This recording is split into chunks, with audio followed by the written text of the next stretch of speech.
ഓണാഘോഷവും നബിദിനവും രണ്ടും പറ്റൂല.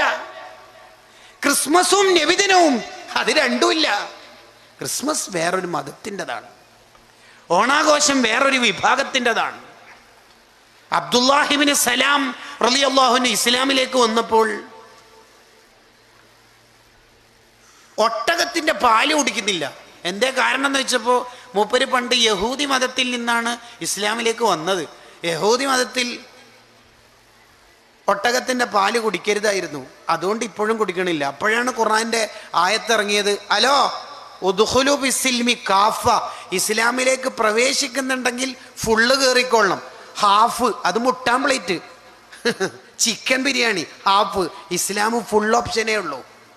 ഓണാഘോഷമുണ്ട്, ഇപ്പോഴത്തെ ചെറുപ്പക്കാർക്ക് നബിദിന പരിപാടിയുണ്ട്, ക്രിസ്മസും ഉണ്ട്, പള്ളി പരിപാലനുണ്ട്. ഇതെവിടെ നിന്നാണ് കിട്ടിയത്? പറ്റൂല മോനെ, പറ്റൂല.